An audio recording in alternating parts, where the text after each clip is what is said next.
Okay, ఇక్కడ question చూడండి. Partial ఫ్రాక్షన్లో క్వశ్చన్ ఇది. ఓకే, పార్షియల్ ఫ్రాక్షన్లో మోడల్ 1లో క్వశ్చన్ ఏంటంటే మనకి ప్రాపర్ ఫ్రాక్షన్ కావాలి. ప్రాపర్ ఫ్రాక్షన్ అంటే ప్రాపర్ ఫ్రాక్షన్ అంటే ఇక్కడ degree of f of x less than degree of g of x అంటే దీని యొక్క డిగ్రీ కంటే దీని యొక్క డిగ్రీ ఎక్కువ ఉంటుందని అర్థం. అటువంటి టైప్ ఆఫ్ క్వశ్చన్స్. ఓకేనా, మళ్ళీ ఇంకేంటి లీనియర్ ఫ్యాక్టర్స్ ఇవ్వాలి. నెక్స్ట్ నాన్ రిపీట్ కావాలి. లీనియర్ ఫ్యాక్టర్స్లో రిపీట్ కానటువంటి ప్రాబ్లం చేద్దాం మనం. ఓకేనా, ఫస్ట్ ఆఫ్ ఆల్ మనం ఏం చెక్ చేసుకోవాలి, ముందు ఇచ్చింది ప్రాపర్ ఫ్రాక్షన్ మీద చెక్ చేసుకోవాలి. అటువంటి టైప్ ఆఫ్ క్వశ్చన్ చూడండి. Resolve the function 1/x+1 into x-2 into partial fraction అని చెప్పేసి అన్నాడు. ఓకేనా, ఈ ఫంక్షన్ అనేది చెప్పండి 1/x+1 ఇంటూ x-2. ఇదేంటి ప్రాపర్ ఫ్రాక్షన్ కాదు చెప్పండి కదా. ప్రాపర్ ఫ్రాక్షన్ కాదు. ప్రాపర్ ఫ్రాక్షన్ దీని యొక్క డిగ్రీ ఎంత దీని యొక్క డిగ్రీ 1 0 x పవర్ 0 రాసుకోవచ్చు కదా, 1 కదా. దీని యొక్క డిగ్రీ 0. దీని యొక్క డిగ్రీ ఎంత x ఇంటూ x ఎంత ప్రోడక్ట్స్ కాబట్టి x² అంటే ఇది 0 ఉంది. ఇది ఎంత ఉంది 2 ఉంది. x² ఉంది. ఓకేనా, సో స్క్వేర్ ఇది ఎక్కువే కదా. Okay, right.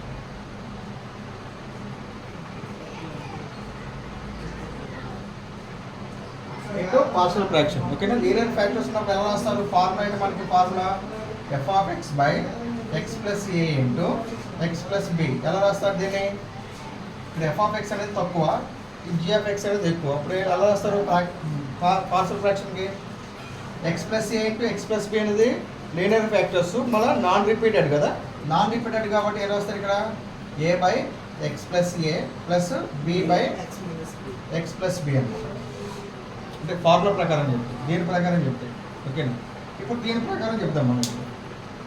బెస్ట్ ఒకసారి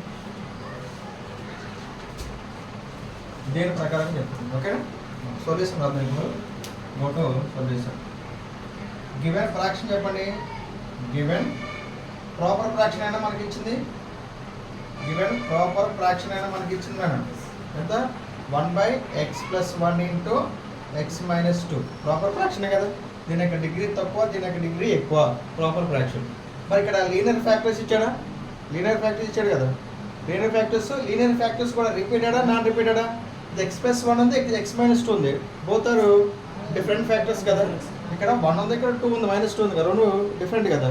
ఓకే, సో దీన్ని ఎలా రాస్తారు?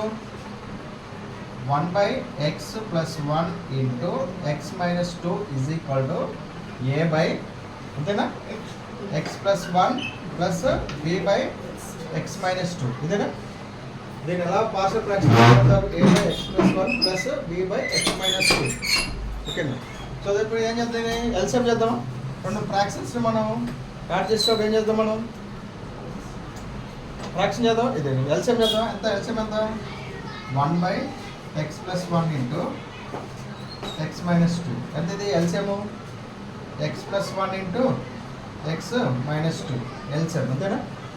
ఈ రెండింటి యొక్క ప్రోడక్ట్ అవుతుంది ఎల్సిఎం కూడా. ఓకేనా, x+1 అనేది x+1 into x+1 n times పోతుంది అంటే x+1 క్యాన్సిల్ అయిపోతుంది కదా. రిమైనింగ్ ఎంత మిగులుతుంది?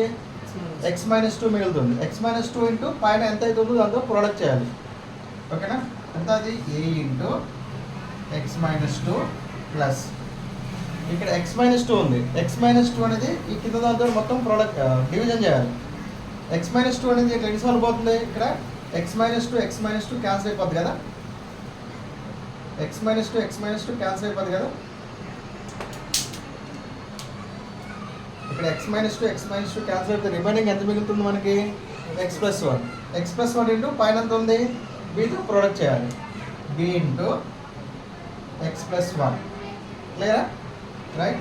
ఇక్కడ డినామినేటర్స్ ఎంత ఉంది? x+1 x-2 x+1 x-2 cancel అయిపోతే రెండు క్యాన్సిల్ అయిపోతాయి కదా.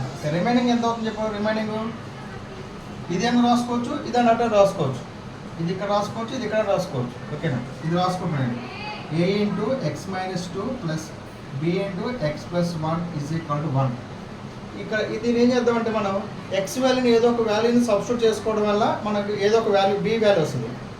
ఓకేనా, ఇక్కడ ఈ వాల్యూలో ఈ యొక్క పార్ట్లో మనకు ఎక్స్ యొక్క వాల్యూని ఏదో ఒక వాల్యూ పెట్టుకోవడం వల్ల ఏ యొక్క వాల్యూ కన్సిడర్ చేసుకోవచ్చు, లేదంటే మొత్తం ప్రోడక్ట్ చేసుకోవచ్చు. ఏ ఇంటూ ఎక్స్ ఏఎక్స్ ఎంత 2 into a 2a, b into x b x, b into 1 అలాగా బండగా పద్ధతి ద్వారా చేసుకోవచ్చు. అంటే 2 టైప్స్లో చేసుకోవచ్చు ఏమంటే ఓకేనా. అంటే జీరో చేసే ఆప్షన్ చెప్తున్నాను, జీరో చేసే ఆప్షన్. చల్ ఇది ఒకసారి చూద్దాం. ఏ ఇంటూ ఎక్స్ ఎంత ఏఎక్స్, 2 ఇంటూ ఎంత 2a plus b into x ఎంత బిఎక్స్ ప్లస్ బి ఇంటూ 1 ఎంత బి ఈజ్ ఈక్వల్ టు 1. ఓకేనా. ఎక్స్ వాల్యూస్ ఎంత ఉన్నాయి ఇదేనా, ఎక్స్ వాల్యూస్ ఇదే కదా. ఎంత ఇది a plus b of x, a plus b of x x common తీస్తే ఇక్కడ ఎంత ఇది -2a plus b which is equal to 1. రాసుకోవచ్చు కదా. ఇక్కడ ఇటువైపు ఇక్కడ ఎక్స్ కోఎఫిషియంట్ ఉంది, ఇటువైపు ఎక్స్ కోఎఫిషియంట్ లేదు కదా. ఓకేనా. So it can be return has 0x + 1 రాసుకోవచ్చు లేదా అని. ఇక్కడ ఎక్స్ కోఎఫిషియంట్ ఉంది, ఇక్కడ ఎక్స్ కోఎఫిషియంట్ లేదు. So they are comparing of x coefficient, comparing of x coefficient and constant కూడా ఒకేసారి చేద్దాం. కాన్స్టెంట్ ఎక్స్ కోఎఫిషియంట్ ఎంత ఇక్కడ x coefficient A plus B is equal to right hand side ఎంత x coefficient, left side x coefficient ఎంత A plus B, right hand side x coefficient అసలు లేదు కదా 0. So this is 1. ఓకేనా. Next ఇక్కడ ఇది కాన్స్టెంట్ కదా, కాన్స్టెంట్స్ ఎంత -2a plus B is equal to ఇది కాన్స్టెంట్. ఇటువైపు కాన్స్టెంట్ ఎంత ఎంత ఉంది ఇటువైపు, ఇటువైపు కాన్స్టెంట్ ఎంత ఉంది right side 1. So this is 2. Solve a and 1 and 2, solve 1 and 2. Solve చేద్దామా 1 కాబట్టి 2ని ఓకే డైరెక్ట్గా చేసేస్తున్నాను ఇక్కడ. ఓకేనా. డైరెక్ట్ సాల్వ్ చేస్తాను. ఇక్కడ బి ఉంది కదా, సేమ్ వాల్యూస్ ఉన్నాయి కదా. అప్పుడు ఏం చేసుకోవచ్చు మనం సబ్ట్రాక్షన్ చేస్తున్నాం. ఓకేనా. సబ్ట్రాక్ట్ చేసినప్పుడు ఇది గుర్తులు మారుతాయి కదా. ఇది ఎంత అవుతుంది, ఇది ప్లస్ అవుతుంది, ఇది మైనస్ అవుతుంది, ఇది మైనస్ అవుతుంది. ఓకేనా. రెండు ఈక్వేషన్ సాల్వ్ చేసే విధానం అన్నమాట. -b + b క్యాన్సిల్ అయిపోతుంది కదా. నెక్స్ట్ ఇక్కడ ఏ ఉంది, ఇక్కడ +2a ఉంది, మొత్తం ఎన్ని ఇక్కడ ఏ ఉంటుంది, ఇక్కడ +2a ఉంది, మొత్తం ఎంత 3a విచ్ ఈజ్ ఈక్వల్ ఇక్కడ -1. ఏ ఈజ్ ఈక్వల్ ఇక్కడ -1/3, ఏ ఈజ్ ఈక్వల్ -1/3. ఓకేనా. నెక్స్ట్ బి వాల్యూ ఎంత ఏ ఈజ్ ఈక్వల్ -1/3. మరి బి వాల్యూ ఎంత ఏ ప్లస్ బిలో A plus B is equal 0 కదా. ఓకేనా. మరి బి వాల్యూ ఎంత మరి A plus B is equal to 0. A value ఎంత -1/3 plus B is equal to 0. అంటే బి ఈజ్ ఈక్వల్ ఎంత -1/3 అవుట్పోతే ఎంత అవుతుంది +1/3 అవుతుంది. ఆన్సర్ అయిపోయింది కొంతవరకు. ఏ వాల్యూ వచ్చింది మనకి బి వాల్యూ వచ్చింది. ఓకేనా. ఏ వాల్యూ ఎంత మనకి ఇక్కడ A value is equal to -1/3, B value ఎంత +1/3. ఈ యొక్క వాల్యూస్ ఎక్కడ సబ్స్టిట్యూట్ చేస్తాం, ఇక్కడ సబ్స్టిట్యూట్ చేద్దాం. ఈక్వేషన్ ఏదో అనుకోలేదా, ఏదైనా ఒక పీ ఈక్వేషన్ ఉంటుంది, ఏదైనా ఒక ఈక్వేషన్ ఉంది 1 2 అనుకున్నాం కాబట్టి ఇది ఒక పీ ఈక్వేషన్ ఉంటుంది. ఫ్రమ్ పీ నుంచి ఎంత ఇది 1/x + 1 into x - 2 is equal to a/x + 1 plus b/x - 2. Okay. ఇప్పుడు ఏ అంటే ఎంత, ఇది ఏ అంటే ఎంత -1/3/x + 1 ప్లస్ b అంటే ఎంత 1/3/x - 2. అంతేనా. ఇదే ఆన్సర్, ఇక డైరెక్ట్గా ఆన్సర్. లేదంటే ఇక్కడ /3 అనేది కింద బైలో పెట్టేసి -1/3 into x + 1 plus 1/3 into x - 2. then 1/x + 1 x - 2 which is the answer.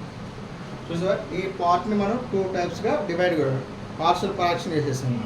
So the answer is a value -1/3, B value 1/3. ఇదే ఆన్సర్. ఓకేనా. చూద్దాం ఇటువంటిది ఇంకోటి చూద్దాం మనం.